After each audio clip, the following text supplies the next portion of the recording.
So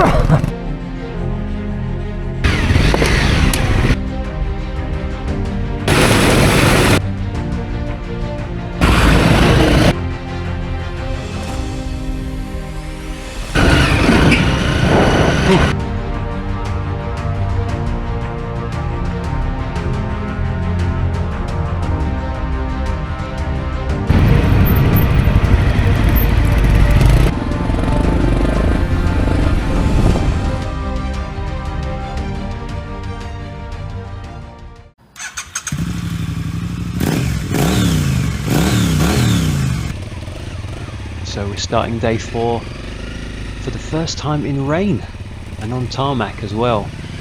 Now we've got a fair way to go on tarmac before we get to the rough stuff, and I'm not looking forward to this. It's enduro tyres on slippery tarmac in torrential rain, but it's all part of the adventure, so let's see what's in store.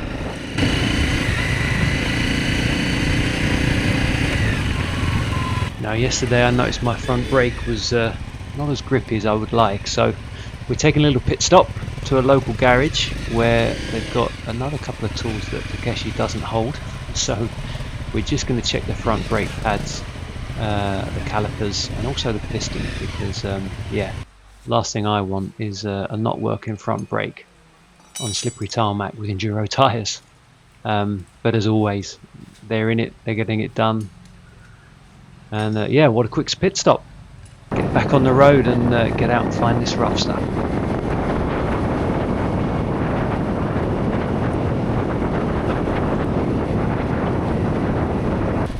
So we've been on the road now for, I don't know, about 2 hours I guess. And we're finally starting to get some rutty roads, crossing a footbridge here, avoiding the main crossing, just to get around it in the quickest way possible. But Takeshi's just told me that we're not too far away, and we're going to be hitting the rough stuff before we know it. Now, little did I know that actually the rough stuff was more like mud, and it's a bit slippy, but again, it's what we signed up for.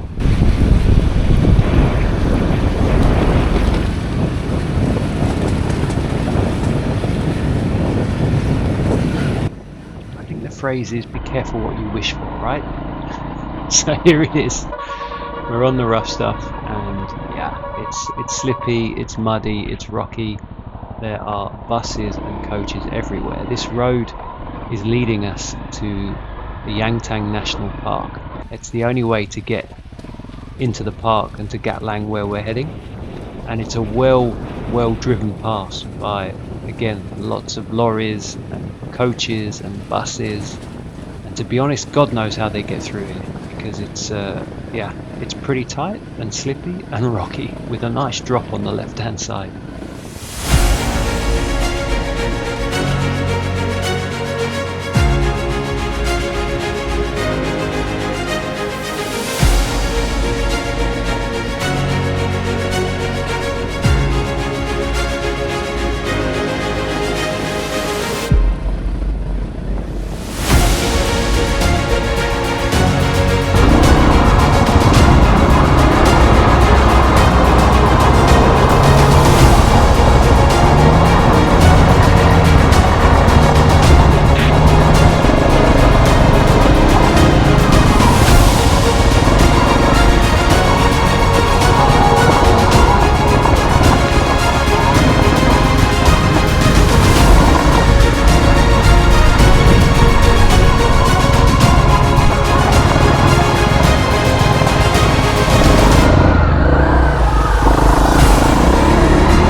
Okay, so we've pulled up to the checkpoint now, to the Yangtang National Park. You have to sign in, they keep a record. You're not allowed to film here technically, so left the camera running a little bit, but we're all signed in. They know we're tourists, shown the passports, and basically you have to sign on the way out just in case anything happens to you. But we've got a road now taking us through a road, a Nepali road, taking us through and running us along a huge riverbed.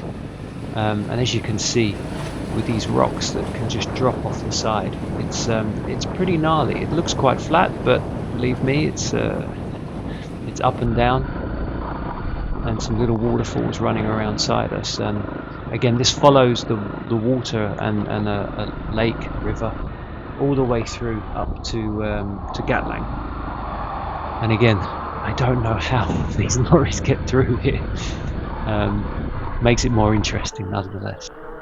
So you can see now we've entered the first village before we get into the national park. And yeah, it all changes. Now we've got some serious undulation, got some serious tracks, some switchbacks, and a beautiful gravel road that's going to take us all the way up to Gatlang. Man, I'm looking forward to this path.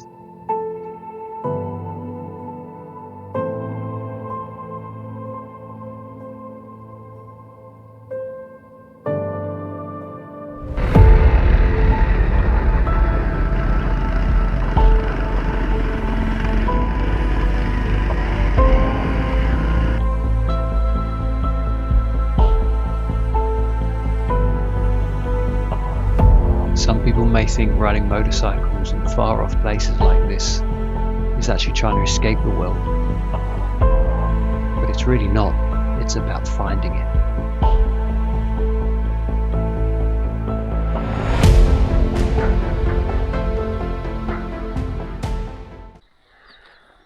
What's the village again, Takeshi? Gatlang. Gatlang. And look what grows on the side of the road. Wild marijuana. And over here, it's everywhere. Look.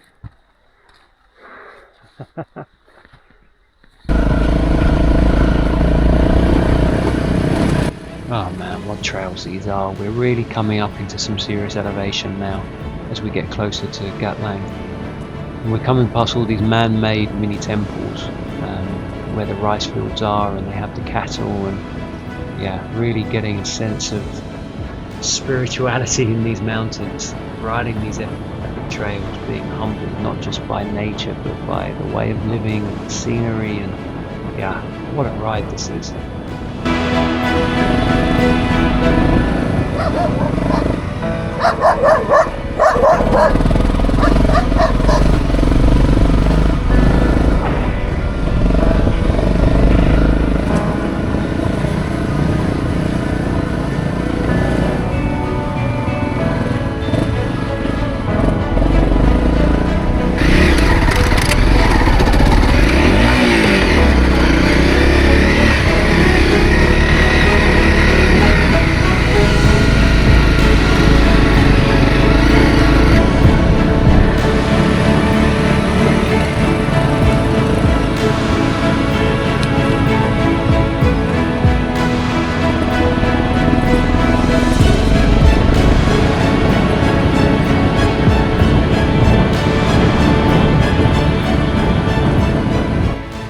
So that's it, we found our humble abode as we park up.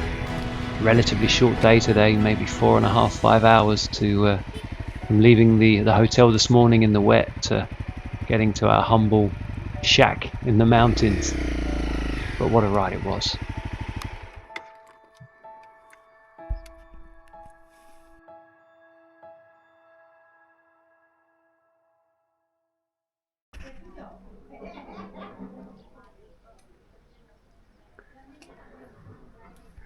Day 4. Lodgings. I think the shower. Maybe not. This is my humble abode.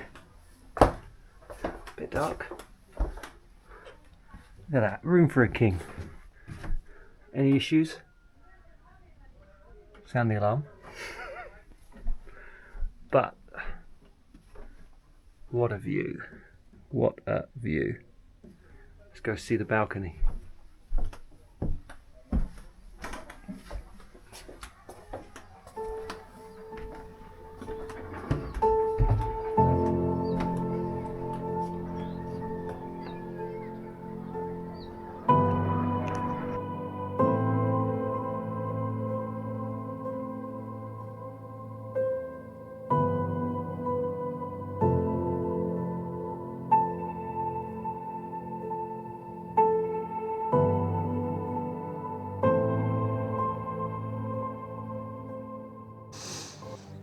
Day 4.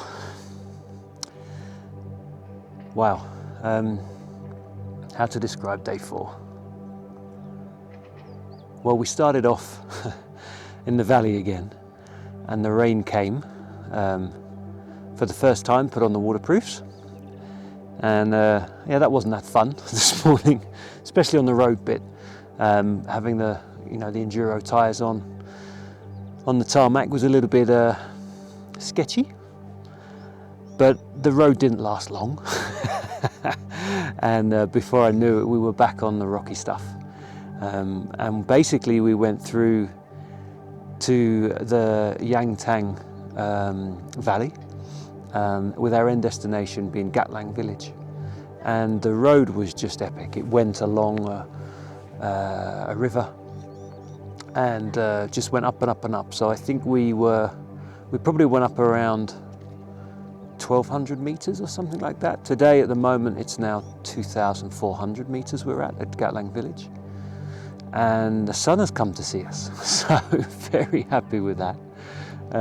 Although the whole journey was simply raining, and until the last 45 minutes to an hour, I guess. But yeah, the Yangtang road was pretty epic. Just a big drop off on the left with the running water, the river coming through.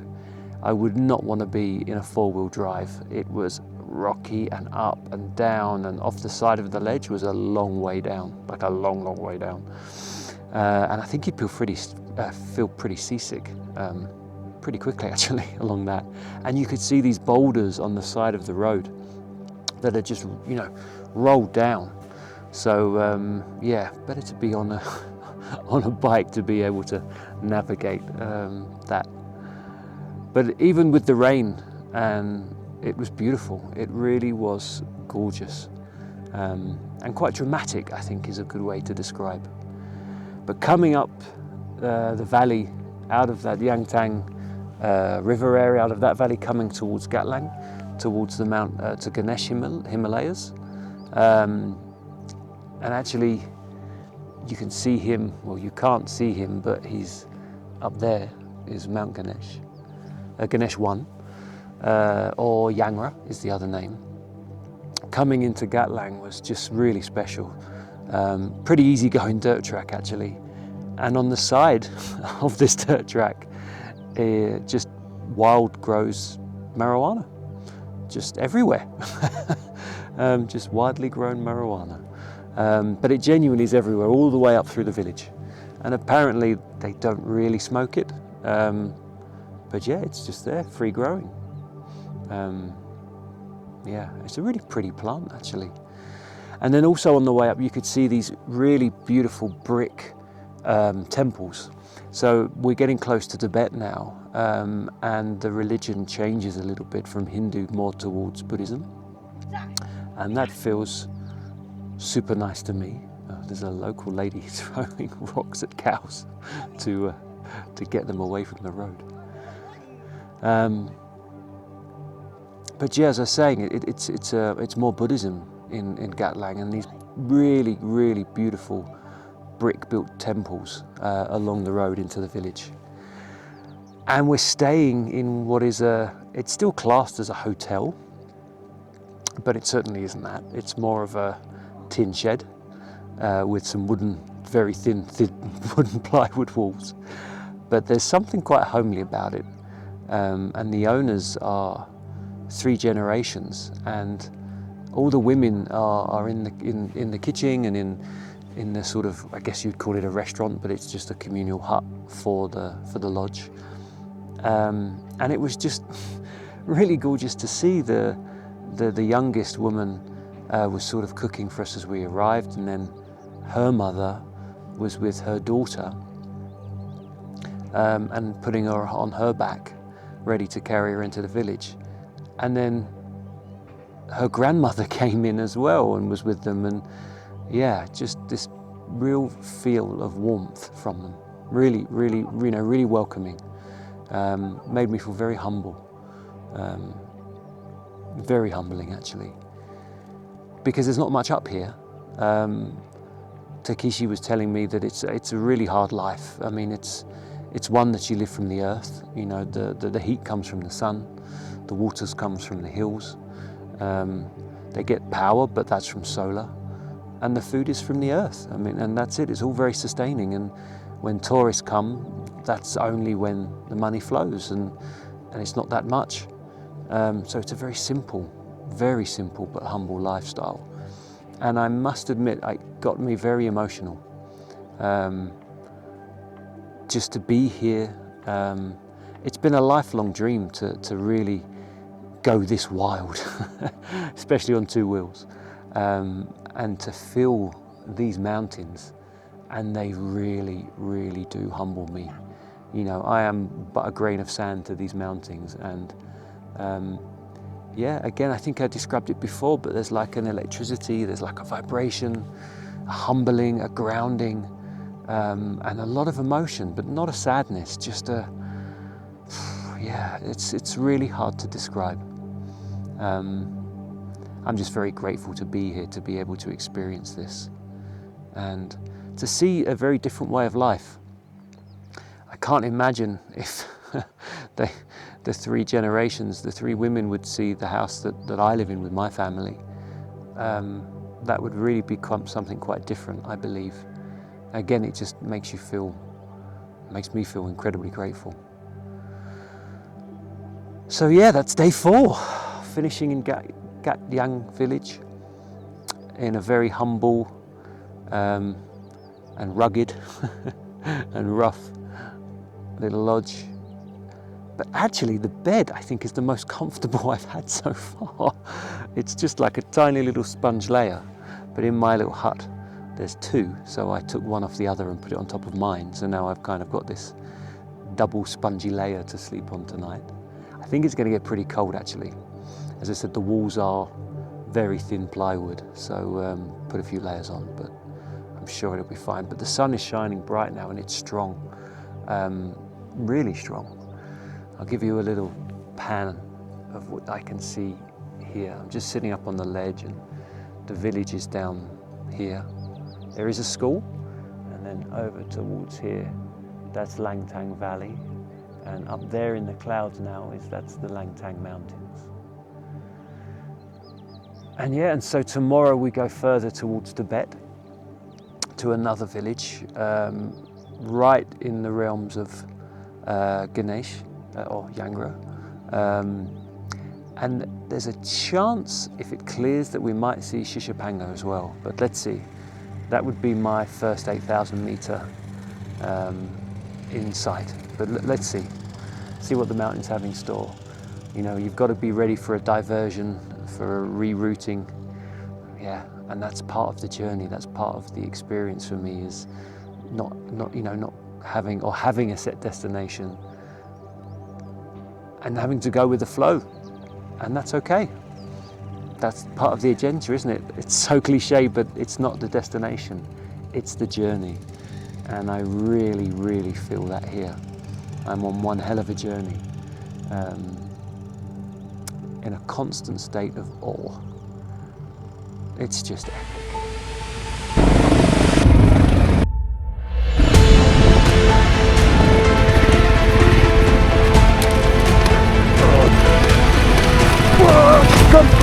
This is